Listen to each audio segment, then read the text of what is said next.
এখন যে ঘটনাটি বলবো এটা আমার মানে নিজের কাজিনের সঙ্গে ঘটায়, বলা যায় যে এক রাত্রে একটা অভিজ্ঞতা। তো অভিজ্ঞতাটা ছিল বেশি আগের না, 2018 সালের 1 মে ইন্টারন্যাশনাল ওয়ার্কার্স ডে ছুটি ছিল ওই দিন। তো বলে রাখা ভালো একটা প্রতিষ্ঠানে পড়ে, তো কি প্রতিষ্ঠান আমি এটা বলতে যাচ্ছি না কারণ ও আমাকে নিষেধ করছে, আর এটা আমরা বলবো না কোথায় কি এটা বললাম না। তো আমাদের পাবনা থেকে বেশ দূরে সেই হুম। প্রতিষ্ঠানটা, তবে এটুকু বলতে পারি এটা একটা মেডিকেল রিলেটেড প্রতিষ্ঠান। জি। তো দেখা গেছে 1 মের ছুটি, ও আবাসিক হোস্টেলে থাকে। তো সবাই বলছে যে যার মতো বাড়ি চলে গেছে। তো ও যে রুমে থাকে ওকে প্রায় গণরুমই বলা যায়, 25 জন থাকতো। আহ, সবাই ওকে নিষেধ করছে তুই থাকিস না, যেহেতু একটু সমস্যা হয়, আগে থেকেই সমস্যা হয়। তো ও আর ওর এক মানে সিনিয়র বড় আপু রাত্রে থাকে, তো সবাই নিষেধ করে এবং ও জানে যে ওই বড় আপুর কিছু সমস্যা আছে। সমস্যা আছে বলতে দেখা যায় রাত্রে তার খিঁচুনি হচ্ছে, বা মানে অ্যাবনর্মাল আচরণ করে, এরকম কিছু করে। তো বলছেন না এটা স্বাভাবিক, আপুর সাথে থাকি, এটা আমি মানিয়ে নিয়েছি, এটা সমস্যা নেই, যেহেতু সামনে পরীক্ষা, পড়াশোনা করতে হবে। তো বলছে দেখ দেখে থাকিস, আর যদি কোনো সমস্যা হয় মানে গার্ডকে ফোন দিস। মানে সবাই একটু ওকে নিষেধ করে যে থাকিস না। তো বলে যে একদিনের জন্য আমি আবার পাবনা যাবো, আবার আসবো, এটা সমস্যা কাটিয়ে নেবো, কোনো সমস্যা নেই রাত্রে। তো যথারীতি পড়তে বসছে। তো বলে রাখা হলো মানে যথারীতি ছোটখাটো সমস্যা আগে থেকেই ওদের রুমে আছে। তো ও প্রথমে যেটা বলে মানে ওর যেটা স্টার্ট হয়, ও ওয়াশরুমে যায়। তো ওয়াশরুমে যাওয়া, ও বের হবে আর দরজা মানে বাইরে থেকে লক। তো বাইরে থেকে লক আছেই তো শুধু আপু। তো আপু তো এরকম দুষ্টামিও করে না। তো আপু আপু বলে ডাকছে যে দরজা খোলো, দুষ্টামি করো না, আমি মানে বাইরে যাব, পড়তে হবে। তো কিছুক্ষণ টানাটানি করার পরে এমনি খুলে গেছে। তো তাকে দেখো নাই, আপুর রুমে আছে, টেবিলে আছে। তো যাচ্ছে এটা, ও এমন কিছু এভাবে নেয়নি। তো ও আপুকে বলে যে আজকে যেহেতু সময় পাইছি পড়াশোনা করি, যদি মিসরা গার্ডে আসে বা চেক করতে আসে, যদি আমাদের পড়তে দেখে তাহলে আমাদের অ্যাপ্রিসিয়েট করবে, না হলে আবার বকা দেবে, দুইজন আছি। তো ওর আপু বলে না আজকে কিছু বলবে না, যেহেতু ছুটির সময় কিছু বলবে না, আমরা ঘুমায় পড়ি। তো বলছে না আপু আমার সামনে পরীক্ষা, আমার পড়তে হবে। তো বলছে আমি চা বানাই, তুমিও খাও। তো বলছে না আমি চা খাবো না, আমি ঘুমায় যাবো। তো বলছে আচ্ছা তাহলে আমি চা খাই। তো চা বানাতে গেছে। তো চাটা বানানোর সময় হঠাৎ করে জানালাদের চোখ গেছে নিচে। ওরা 4 তলায় ছিল, নিচে তাকানোর পরে দেখে যে বেশ কয়েকজন মানুষ, মনে হচ্ছে সাদা কোনো কিছু পরে বসতেছে না, যেহেতু অনেক উপরে ছিল 4 তলা থেকে নিচে, তারপর রাত্রে মানে সাফিসিয়েন্ট লাইটও ছিল না। তো দেখ সাদা সাদা আবছা বেশ কয়েকজন। তো ভাবে এত রাত্রে এখানে এই সময় মানুষ, এ ভাবছে আর চা বানাচ্ছে। তো চা বানানোর পরে চা হাতে নিয়ে যখন ও রুমের দিকে তাকায় তখন ও হয়ে যায়। মানে মনে হচ্ছে রুমের পুরো ডাইমেনশনটা চেঞ্জ হয়ে গেছে। মানে ওর চেয়ার যেদিকে ছিল, টেবিল যেদিকে ছিল, সব উল্টা দিক, ও উল্টা দিকে। মানে ওর চেনা পরিচিত রুম, যে রুমে ও ঘুমায়, যে রুমে ও পড়াশোনা করে। তো বিষয়টা ওর অড লাগে। তো অড লাগার পরে একটু ভিতরে ভিতরে ভয় পায়, এখন যেহেতু একা, ওই এত বড় একটা রুম, শুধু 2টা মানুষ। তো ওর আপু বলে যে আমি ঘুমায় পড়লাম, তুই কি ঘুমাবি? ও ভয় ভয় বলে যে হ্যাঁ আপু আমিও ঘুমাবো। তখন আর তেমন কিছু বলে না, তো লাইট বন্ধ করে ঘুমায় যায়। তো বলে আমার বেশিক্ষণ ঘুম না, ও যেভাবে আমাকে বলে কিছুক্ষণ ঘুমানোর পরেই দেখে মানে তবলার আওয়াজ। আচ্ছা। তো এত রাত্রে তবলার আওয়াজ কিভাবে? ও তখনও গভীর ঘুম হয়নি, উঠে দেখে ওর আপুর মানে যে আগের যেমন হয়েছে মনে হচ্ছে খিঁচুনি উঠছে, মানে হাত পা বাঁকা হয়ে যাচ্ছে এবং মুখ দিয়ে তবলার আওয়াজ হচ্ছে আপুর। মানে ও প্রচন্ড ভয় পায় যে কি ব্যাপারে এমন করছে কেন। তো দৌড় দিয়ে ওয়াশরুমে যায়। ওয়াশরুমে গিয়ে পানি টানি নিয়ে এসে মাথায় পানি ঢালে, মুখে চোখে পানি দেওয়ার পরে একটু স্বাভাবিক করে, স্বাভাবিক করার পরে মানে কিছুক্ষণ সময় যায়, কথাবার্তা বলে ওর আপুকে একটু স্বাভাবিক করে। এই সমস্যাটা আগে থেকেই ছিল। তোর মনে মনে তখন থেকেই ভয় হয়, আর ঘুম আসে না, মনে হচ্ছে কাঁথা গায়ে দিয়ে ওর ভয়টার যাচ্ছে না, ঘুমও আসছে না। মানে মানে ভয়ের রাত গভীর হয় যেটা আমরা বলি।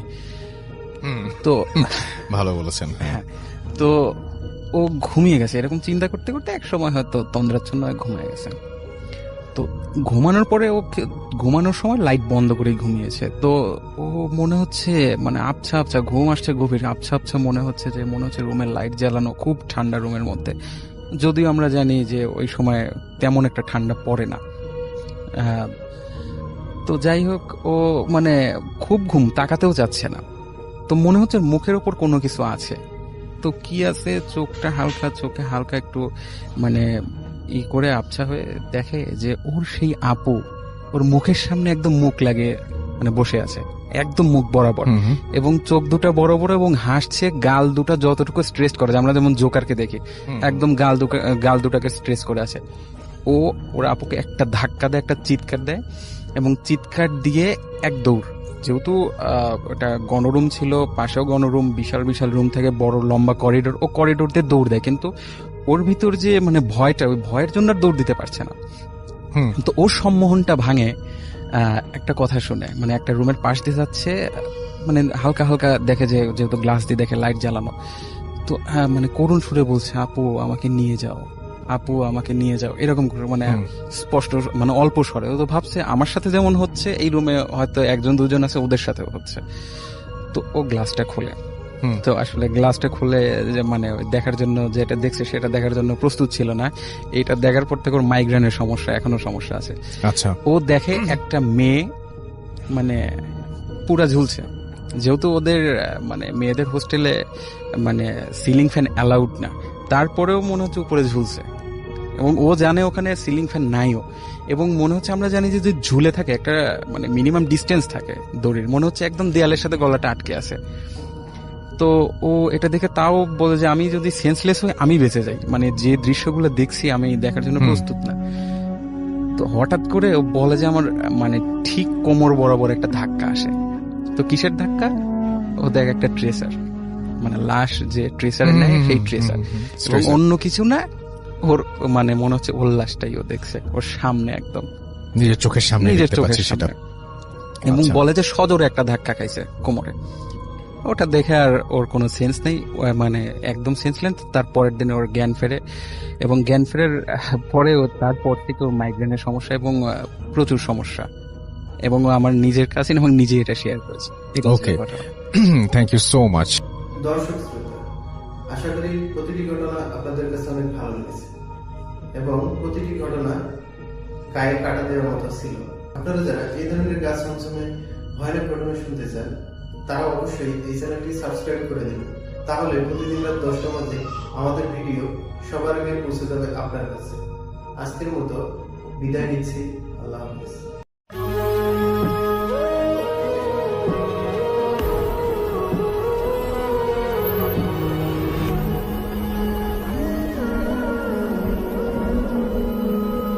গ্রাম বাংলার এক প্রত্যন্ত গ্রাম পান্ডুল। নদীর ধারে পুরনো এক শ্মশান ছিল। গ্রামের লোকেরা দিনের বেলা ওই দিকটায় যেত না, রাতের বেলা তো কথাই নেই।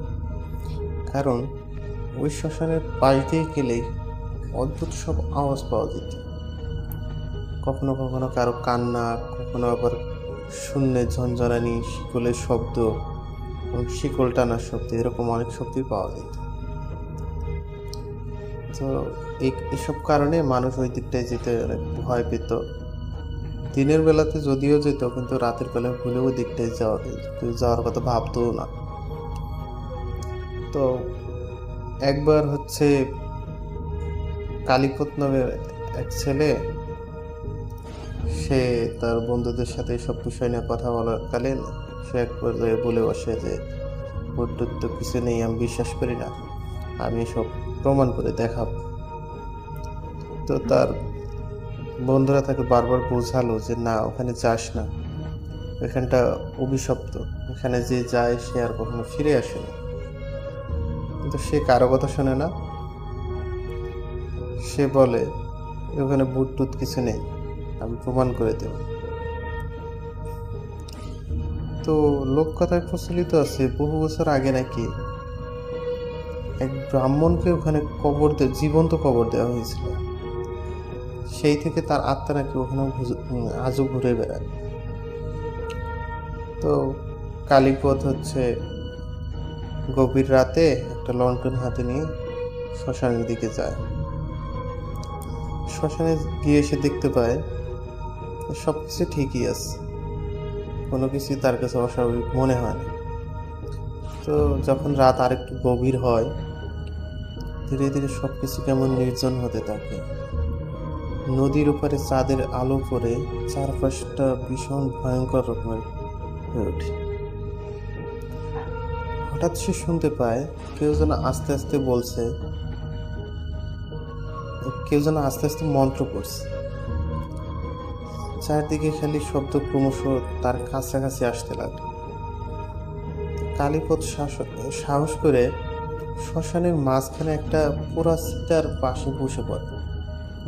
হঠাৎ সে লক্ষ্য করে যে সে যে লণ্ঠন নিয়ে গেছিল সেটার আলো নিভে গেছে, চারপাশটা অন্ধকার।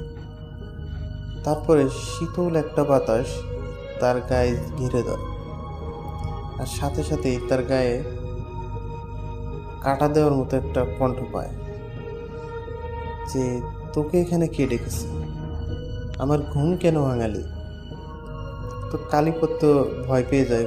সে কাঁপতে কাঁপতে দেখতে পায় পোড়া চিতার উপর যে ধোঁয়া বের হচ্ছিল, সেই ধোঁয়া থেকে একটা অবয়ব উঠছে, মানুষের মতো, কিন্তু মুখ নেই, শুধু চোখের ওখানে ফাঁকা কালো গর্ত। সে কণ্ঠ আবার বলে, যে শ্মশানে মানুষকে জীবন্ত কবর দেওয়া হয়েছে, আর সেই শ্মশানে এসে তুই জীবন্ত ফিরে যাবি? এটা পারবি না। কালীপদ চিৎকার করলো, এমনকি ছুটে পালাতে চাইল, কিন্তু সে লক্ষ্য করলো যে তার পা মাটিতে আটকে গেছে, এবং সে বুঝতে পারলো যে তার পা কেউ শিকল দিয়ে ধরে রেখেছে।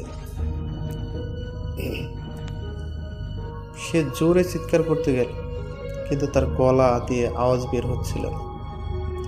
সেইবার যে দৃশ্যটা সে দেখেছিল তা হলো, শ্মশানের মাঝখানে আগুন জ্বলে ওঠে, এবং সেই আগুনের ভেতরে যে কালো অবয়বটা ছিল সেটা তাকে সে আগুনের ভিতরে টেনে নিয়ে যাচ্ছে। তো সে ফেরেনি দেখে তার বন্ধুরা যখন এলাকার মানুষজন নিয়ে তাকে খুঁজতে যায়, তো যতক্ষণে যায় ততক্ষণে ভোর হয়ে গেছে। তো গিয়ে দেখতে পায় যে শ্মশানের মাঝখানে একটা অর্ধেক পুরো লাশ পড়ে আছে, আর মুখটা পুরো কালো হয়ে গেছে, পায়ে লোহার শিকল দিয়ে বাঁধা। তারপর থেকেই ওই শ্মশানের কাছ থেকে যেতে মানুষ আরো অনেক ভয় পেতে লাগে। আর ওই শ্মশানের কাছে এখনো নাকি গেলে রাতের বেলা সেই চিৎকার শোনা যায় যে, আমার ঘুম ভাঙিও না, আমার ডেকো না। এরকম অদ্ভুত নানা রকম সব জিনিস নাকি শুনতে পাওয়া যায়।